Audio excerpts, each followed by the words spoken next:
আসসালামু আলাইকুম। সবাই কেমন আছে? সবাইকে আমার ইউটিউব চ্যানেলে ওয়েলকাম জানাচ্ছি। আজকে আপনাদের সাথে সহজ এবং মজার একটি রেসিপি শেয়ার করব।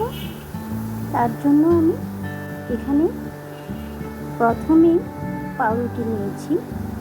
আর এই পাউরুটিগুলো সবার বাসায় কম বেশি থাকে।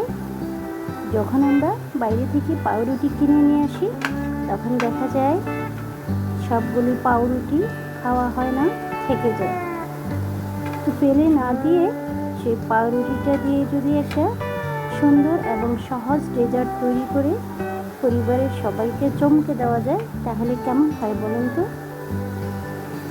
আর এই রেসিপিটা তৈরি করতে একদম অল্প কয়েকটা উপকরণ লাগে। তো আমি প্রথমে পাউরুটিগুলোর চারপাশ কেটে নিয়েছি। অবশ্যই এই চারপাশটা কেটে নিতে হবে, তাহলে নাস্তাটা ভালো হবে। আর এখন আমি 3 ভাগে কেটে নিয়েছি, আবার ছোট ছোট পিসেস করে কেটে নেব, এতে আমি যখন তৈরি করব তাহলে আমার সুবিধা হবে। কে কোথা থেকে এই ভিডিওটি দেখছেন সবাই কমেন্টে জানাবেন। আর আশা করি আমার চ্যানেলের সাথেই থাকবেন। এখন আমি এখানে সবগুলো কেটে নিয়েছি।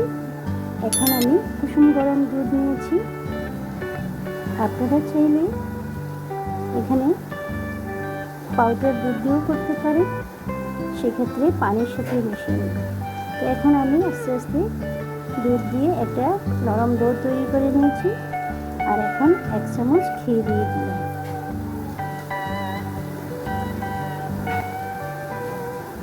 ঘিটা দিয়ে একটু মেখে নেব। আর এখন আমি ঢেকে রেস্টে রেখে দেব 10 মিনিট।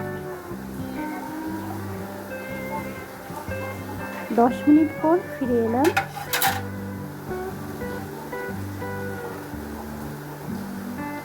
এতক্ষণে হয়তো আপনারা বুঝে গিয়েছেন আমি কি বানাচ্ছি। এখন আমি অল্প একটু ডো নিয়ে গোল করে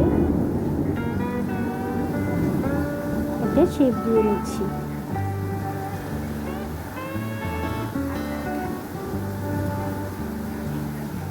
আমি আরও একটি বানিয়ে দেখাচ্ছি কিভাবে করছি, আপনারা একটু লক্ষ্য করলেই বুঝতে পারবেন। এইভাবে ছোট ছোট করে সবগুলো আমি বানিয়ে নিয়েছি।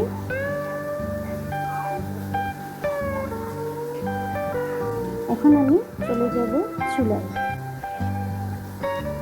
প্যানে তেল বসিয়ে দিয়েছি। এখানে তেলটা একদম হাই হিটে গরম করা যাবে না,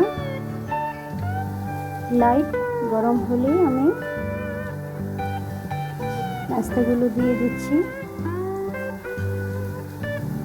আর একটু লক্ষ্য করলেই বুঝতে পারবে যে ছোট ছোট বাবল হচ্ছে।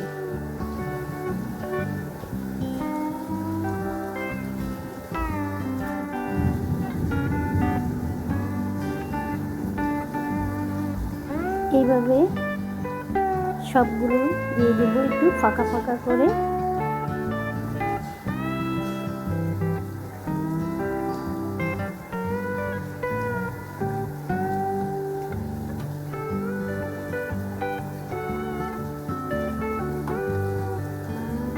এখন একটা স্প্যাচুলা দিয়ে আমি তেল দিয়ে দিচ্ছি এর উপরে, তাহলে ভালো হয়। এখন আমি একটা একটা করে খুব সাবধানে উল্টিয়ে দিচ্ছি। আস্তে আস্তে এগুলো আরো ফুলে উঠবে।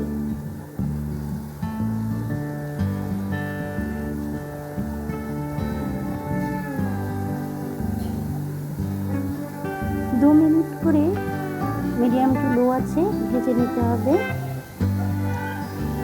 আস্তে আস্তে করে নাড়াচাড়া করে নিলেই কিন্তু সুন্দর একটা কালার আসতে থাকবে। দেখুন কত চমৎকার একটা কালার এসেছে। যখন এই কালারটা চলে আসবে তখন কিন্তু মিষ্টিগুলো তুলে নিতে হবে।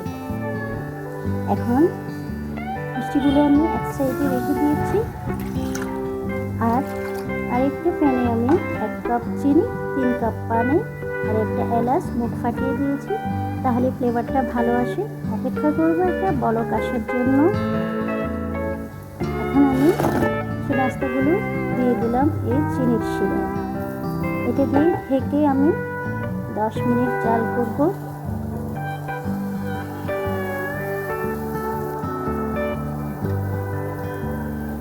তো 10 মিনিট হয়ে গিয়েছে। এখন আমি ঢেকে রেখে দেব 5 ঘন্টার জন্য। আমি 5 ঘন্টা পর ফিরে এসেছি। তবে আপনাদেরকে একটা টিপস দিয়ে দিচ্ছি, আপনারা যদি কাজটা রাতে করেন তাহলে এই নাস্তাটা বানিয়ে আপনারা সারা রাতই চিনির শিরায় যদি চুবিয়ে রাখেন তাহলে কিন্তু সকালে দেখবেন মিষ্টিগুলো ফুলে আরও বড় হয়ে গিয়েছে। তো আমি যেহেতু এখানে ভিডিও বানাচ্ছি, আমার সেই সুযোগ নেই, তাই আমি আপনাদের সাথে তুলে দেখাচ্ছি, শেয়ার করলাম। তো এখন আমি আপনাদেরকে একটা ছোট্ট বাটিতে নিয়ে কেটে দেখাবো মিষ্টিগুলো কেমন হয়েছে। আমার রেসিপি ভালো লাগলে লাইক, কমেন্ট, শেয়ার করবেন, আপনাদের মূল্যবান মতামত জানাবেন। আর আপনারা কে কোথা থেকে এই ভিডিওটি দেখছেন কমেন্টে জানাবেন। আর আমার এমন নতুন নতুন রেসিপি পেতে হলে আমার ইউটিউব চ্যানেলটি সাবস্ক্রাইব করে দেবেন। আজ এই পর্যন্ত।